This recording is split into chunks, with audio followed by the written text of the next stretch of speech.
Euskal Herria irratian kulturarloa. Kulturarloa, geure sintonia honetan, eusko ikaskuntzarekin batera egiten dugun kulturgintzaren aldizkaria.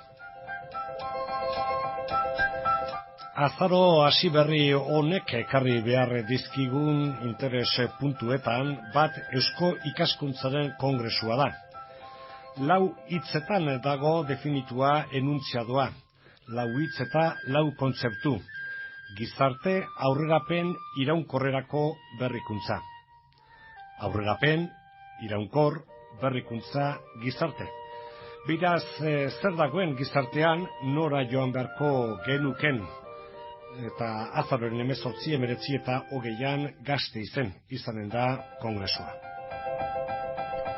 Interdisiplinarra, arlo eta lerro aunitz eta desberdin hartuko dituena. Hor daude, gizarte solidarioa, bizi kalitatea, globalitatea, zuzentasuna, partizipazioa, hizkuntzaren erabilera, gizarte memoria, demografia, tentsioa eta liskarrak. Gehiago ere badago, gazte foroa gehigarri gisa. Geure oraingo mintzagaia kongresuaren ardatzetako bada. Genero sistema. Gizon eta emakumeak, berdintasun eta desberdintasuna. Eta iraungarritasun soziala betire genero perspektibatik. Solaskide ditugu Miren Urkijo eta Margaret Bullen. Antropologoak dira biak, irakasleak Euskal Herriko Unibertsitatean. Kontzeptu bat, berala entzunen duguna, atza, aztarna, horretan ere ez da berdintasunik. Batzuk eta bestek gizon eta emakumeek euren jokaeragatik uzten duten atz horretan arrastoan. Azalduko digute zer den kontzeptu hori, baina aurrez datu batzuk. Ekarpenak zein diren eta lana nola antolatu eta banatu duten ezagutzeko. Izan ere eta beste, gai honi buruz ardatz honetan aurkeztu diren lanen kopuruak eman baitezake gai honek genero perspektibak sortzen duen interesaren eta garrantziaren neurria. Beraz, Miren Urkijo hasita. Proposamena egin genuenean, lan hildo batzuk proposatu genituen, eta orduan hori zabaldu izan. Eta zabaldu zenean gu jaso genituen proposamenak zailkatu ingenituen, horren arabera, hildu hoien arabera. Jaso genituen 28 proposamen edo. Guzti horietatik 3 oso kanpoan geratzen ziren, baina gainontzeko guztiak oso aproposak ikusi genituen lantzeko eta hitz egiteko. Eta orduan bi saio banatu genuen. Hasieran bakarrik saio bat genuen, baina hainbeste proposamen jaso genituelako eman ziguten denbora gehiago gure gaia, gure ardatz hori lantzeko, ez? Eta orduan bi saio desberdinak egin genuten, bat esperientzia trukagarriak izen horrekin, eta bestea sozializazio prozedurak eta naturalizazioaren analizia edo kritika. Eta orduan, bi hildo horietan sartu genitun denak. Bat edo beste denak noski ez, baina enuntziadoren bat edo beste ikusteko interesak nondik nora doazen edo zer egiten den, ze aztertzen den. Batean hitz egingo da, adibidez, emakumeen eta gizonen arteko lanak eta ardurak banatzeko modu berriei buruz. Eta orduan, hor azalduko dira 5 proposamen desberdinak eta 5 dira gai horri buruz, ez? Eta orduan, krisi aldian emakumearen papera edo enpresa familiarran emakumeak eduki duen papera ere literaturan begiratuta, hori da beste proposamen bat. Beste bat da konziliazio politikak edo emakumearen zailtasunak eramateko bere bizi pertsonala, familiarra eta lan bizitza eta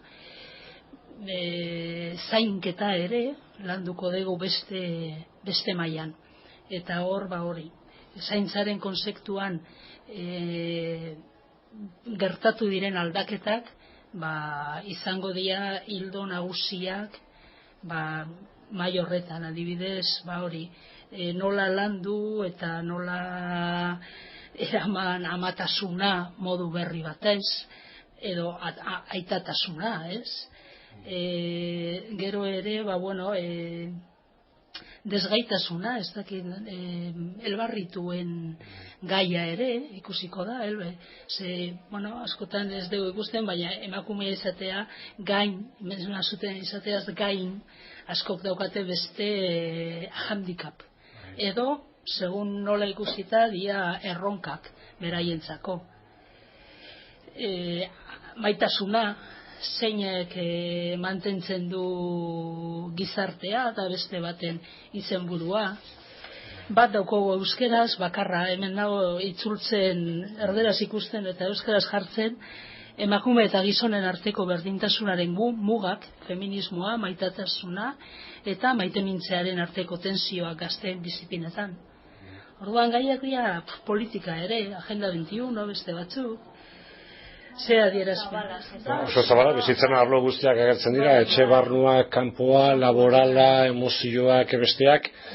Hezkuntza, kirola ere, eta horri himalayistak hasi eta besteak eta... Emakumeak adarratik Himalayara da beste batena, esan burua. Bueno, claro, ez da nola esan, gai hauek tratatu litezke, ez dakit nola esan, kronika periodistiko bezala, baina kasu honetan, noskia dizatezuek antropologiaren ikuspegitik egiten, ez da? Ez batzu dia antropologoak, beste batzu dia ekonomistak, beste batzu dia soziologoak ere badaude, beste batzu dia politikoak. Eta de derecho, zuzen bidezko, bai. Enuntzadoen gatik eta hauek, baina nola, zer egiten dute, esan dute, gauzak nola diren observatu, behatu, hori deskribitu, horiek gainditzeko, horiek aldatzeko, propuestak egin, nondik nora joan ditezke honako. Ongo dira, segurazki. Bakoitza bere ikusten dutik, nik ikusten ari naizen hau adibidez, segurazki egingo dau, hezkuntzaren ikuspuntutik, beraiek dira irakasleak, eta ordean ikusten dute, hezkuntzak duen eragina kirolan. Eta orduan nola landu eta nola ezitu umeak eta kirolan berdintasuna egoteko eta hola. Igual egin dezakena da hemen aplikatu estereotipoen iraupena zenbatekoa den. Hemen esan dugu 2 dozena, 24 bat komunikazio, gizonezkoena zenbat diren, kasu, beraz, gaiarekiko interesean agertzen ote den, aizu zen, esaten erreplikarena, estereotipoa. Eta agertzen da, bai, zalantzarik gabe. Zenbat dira gizonek egin? Batena, bai. Gizon besterik ez dago. Eta zoritxarrez da betikoa, beti gertatzen zaigu genero ikasketan eta horrelako zaioan, ez da? Hombre, esan beharra dago, gaur egun bai badagoela gizon gehiago horretan lan egiten, baina nik uste dut oraindik generoa emakumei lotuta ikusten dela. Eta hori da, gizartea emakume eta gizonezkoa sortuta dago, eta nola lortuko dugu gizarte iraunkor bat bakarrik emakumeen endarrekin edo hausnarketekin, ez? Guk aldugu hausnarketa asko egin bakarrik, gure artean, baina gizonek ere parte hartu beharko zuten.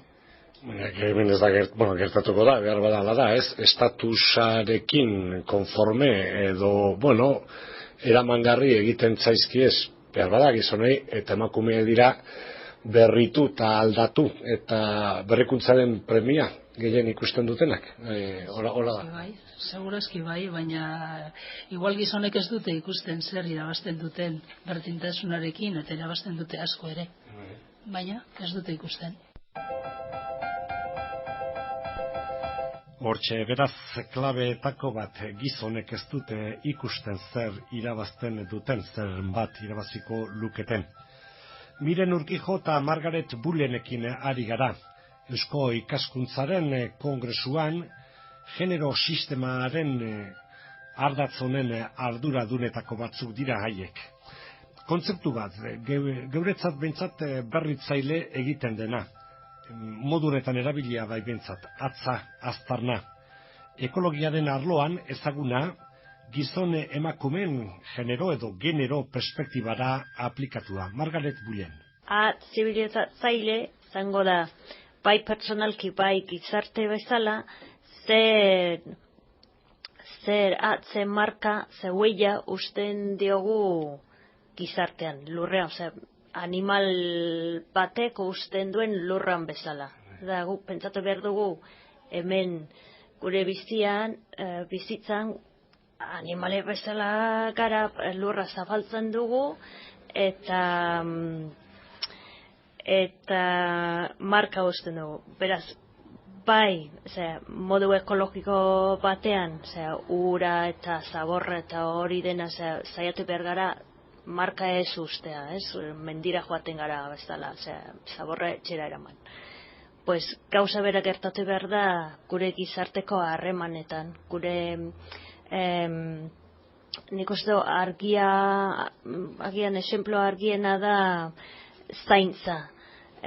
Nik gain banago nire burua zaintzen, nire gorputza eta nire zer behar dudan egiten, pues janaria prestatzen, arropa garbitzen, etxea garbitzen, etc.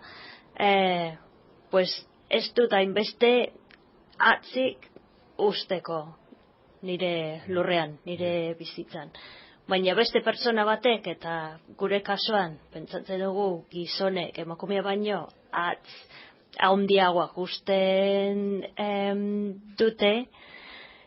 dutela, zergatik ez dute egiten aipatu ditudan gauzak, eta gu ez diogu gure gizarteak, ez dute esan nahi emakume, bai gizarteak ez diogu erakutzen gure seme alabak horrelako gauzak egiten. Eta orduan bidea pentsatzekoa da, hor berdintasun batera jotzea, eta berdintasun puntua nunen litzateke, emakumeek atz gutxi utzi usten dutenez horra jo behar da, edo emakumeek gizona bezala atz handia egitera? Ez. Horrela galdetuta argi dago, ez? Horrela galdetuta bintzat, joan behar dugu, hori gizonek ere zaintzaz arduratu behar direla. Autonomiarekin, iruditu zait, autonomo izatea, edo besteen menpeko, edo zerbitzariak behar dituztela inguruan, hortaz ari gara. Bai, hori da, ondo erabili baliabideak, baina baliabideak humanoak ere, ez bakarri, ura eta horrelako baliabideak, ez, baina norbaiten maitasuna da baliabide bat, ezta? Nola, harreman batean, hemen hitz egingo dute violentzia buruz, maitasunari buruz, orduan hori ere zaindu behar da, eta harreman berdin batean, ez da violentzia esan beharko, ezta? Beraz, hau ere da zaintzeko modu bat, eta zure harremanetan, personaletan, atz hori ez da agertu behar. Geure kulturarlo honetan Eusko Ikaskuntzaren Kongresuaren ardatzetako bat ari gara aztertzen, Miren Urkijo eta Margaret Bullenekin. Genero, edo, berbada, genero, esan beharko genuke, genero sistema. Komunikazioak aditu dugu, 20tik gora eta beste horren beste egilek presentaturik. Banan aditzea izanen da noski egin beharrekoa, baina horren ondotik enuntziado nagusiarekin, iraunkortasunarekin lotura nola duten agerian utzi nahi dute. Eskatu diegu ponentea galderetxo bat erantzutea. Hau da, karo, hemen Miren komentatu duen bezala, arlo jaia guztia ukitzen dira, ezta?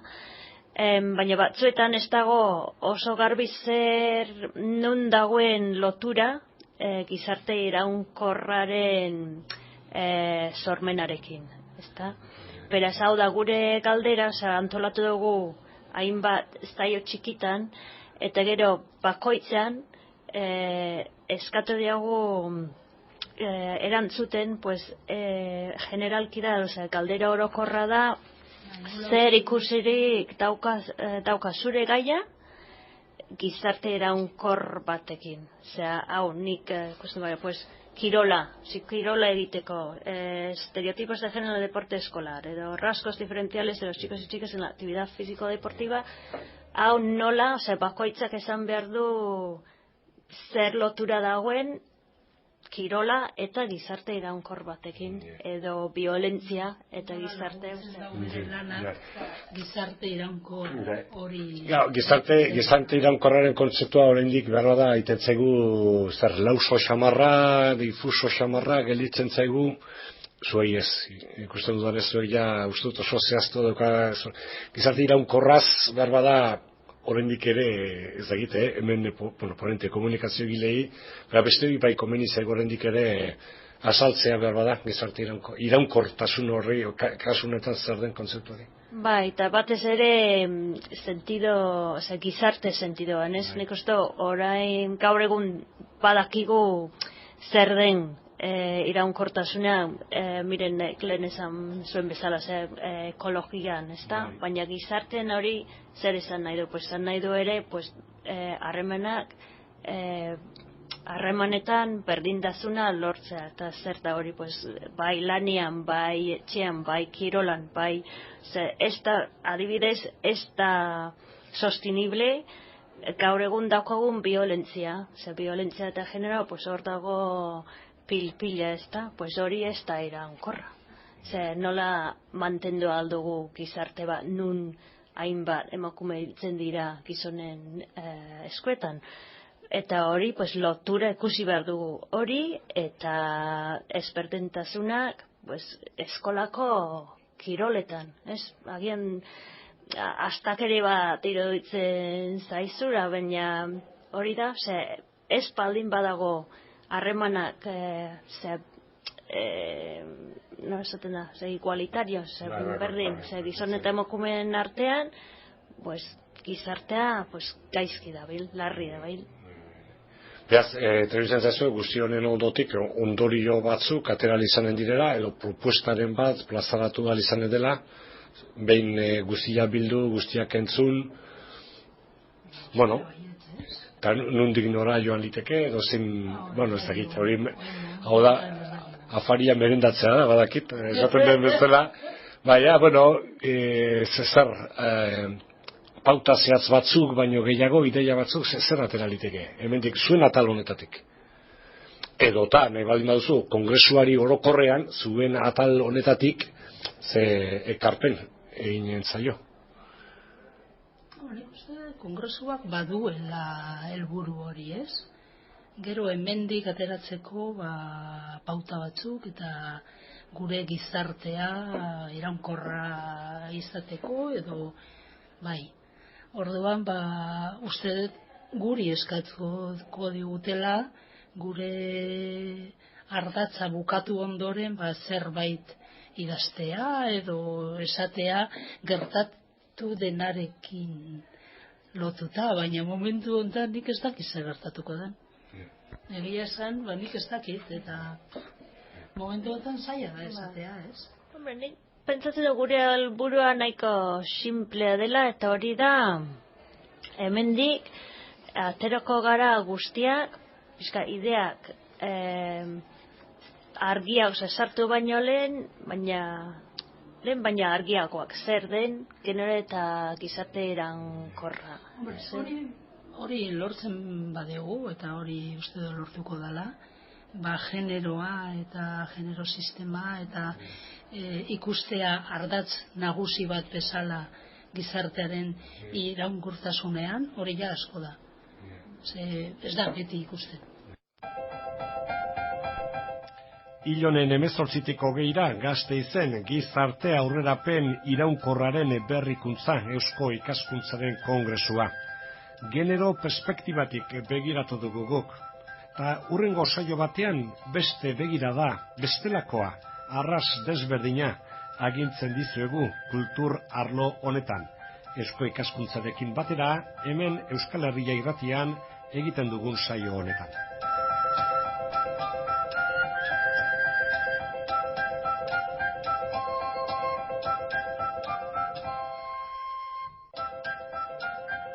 Eusko ikaskuntza, jakitez.